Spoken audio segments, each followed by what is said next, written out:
Hey everyone, welcome to episode 19 of Let's Play Jett. This is probably this is the second last training video, the last one being the 195 to 200 video. It'll include the level 200 celebration content, whatever that's going to be.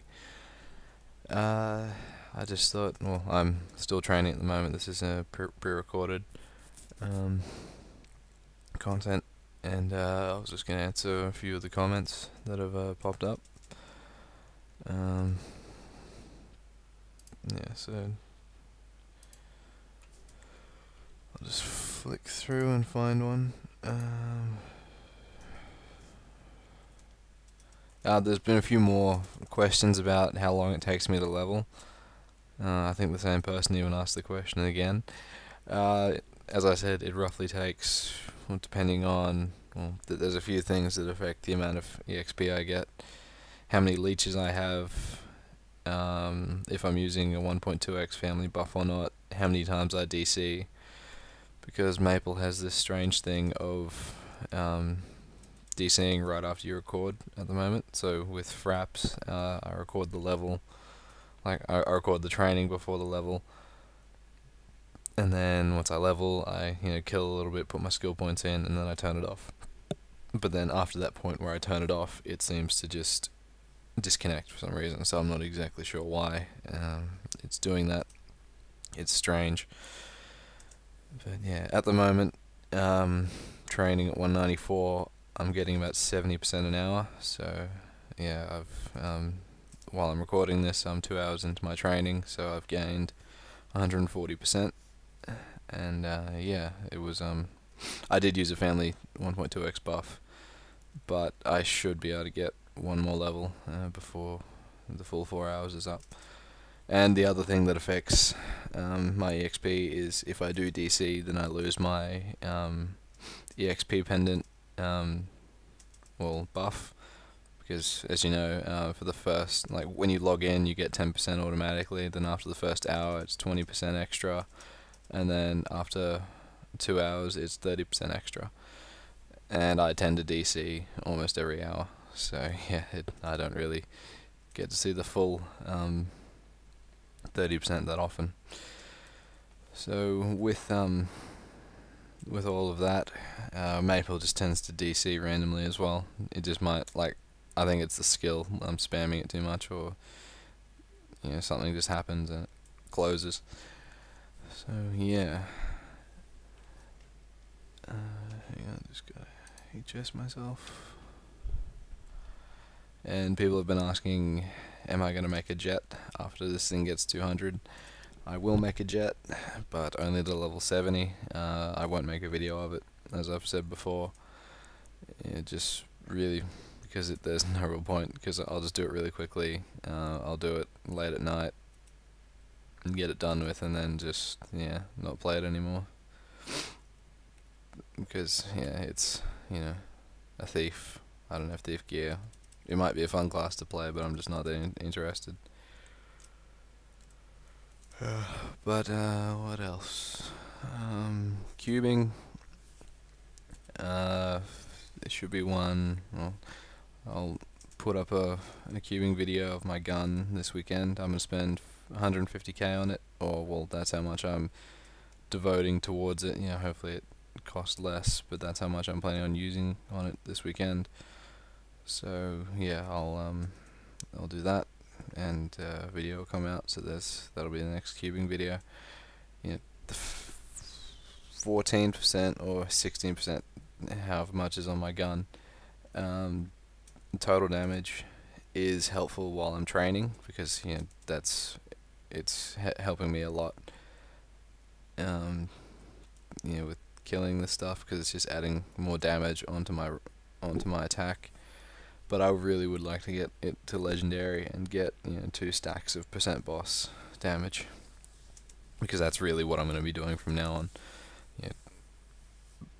It's not going to affect my damage that much that it's going to slow my training down if I don't have the 16% total damage.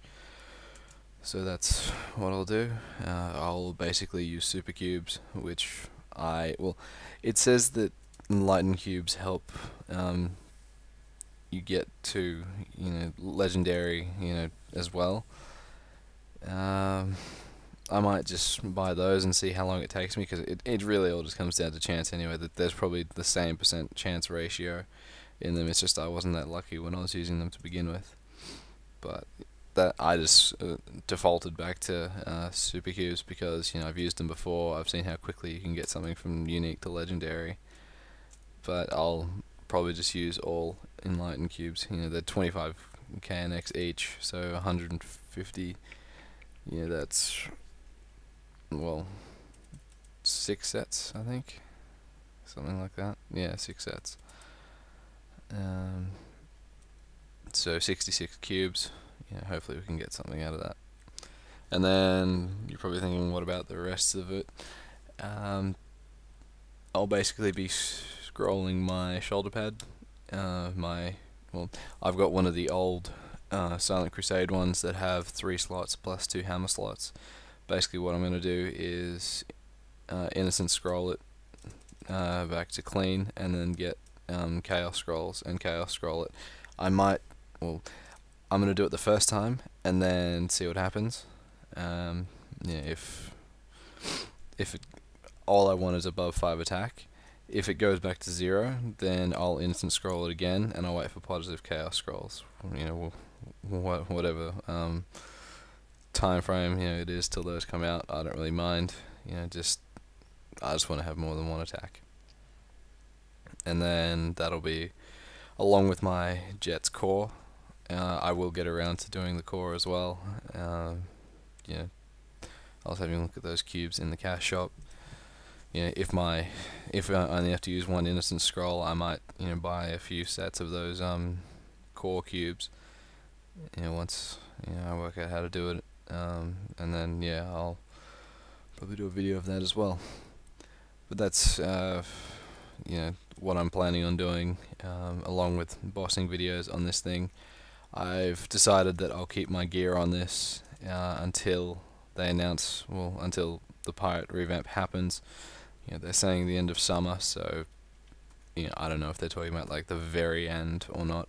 So I'll just keep my gear on here. I'm planning on checking out Dojo after I get 200 to see if how fast I can do it. To get some Dojo gloves, because then that'll really help when I'm bossing. And then Horntail video, Zakin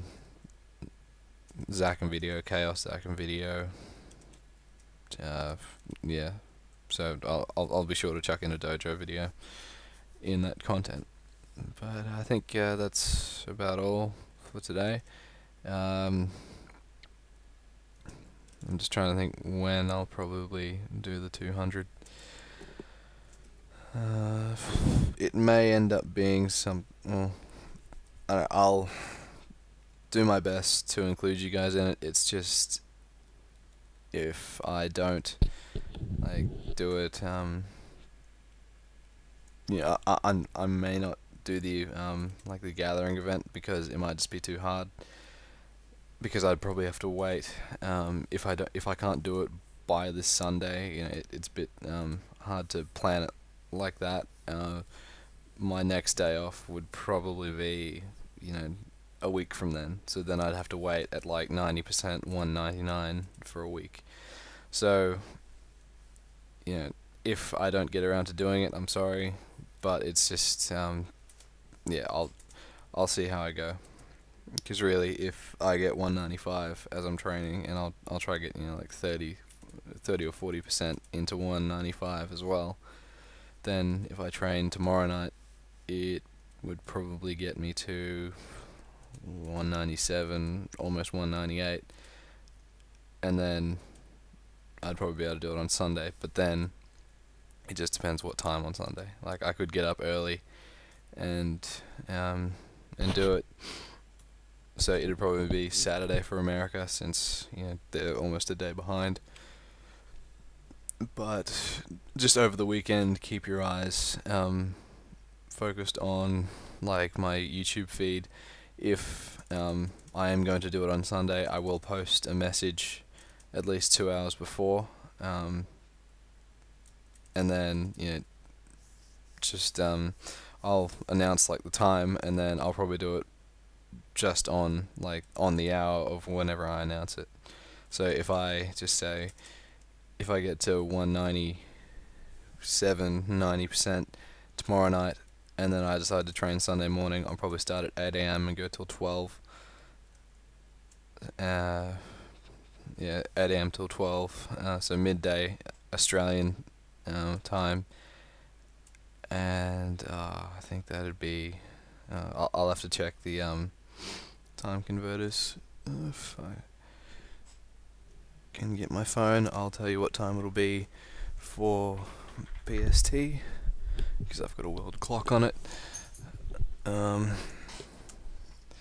Yeah, so I'll try and make it Sunday. I'll get up, I'll make sure I have leeches, and then I'll just start training and I'll finish it off. So I'll just check my world clock. So yeah, it'll probably be 7 p.m. PST on Saturday. So Sunday, for Australian viewers, I'll try and make it. Well, if I do start training at 8 a.m. Australian time, I will post a message, because then that means I will be getting 200 on Sunday.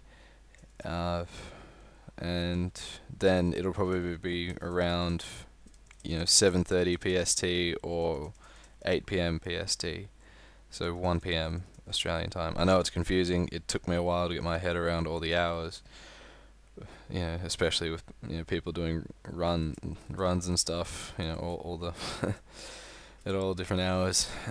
But yeah, so it'll most likely be around then. That's if I get to train tomorrow night. So yeah. That's all from me today.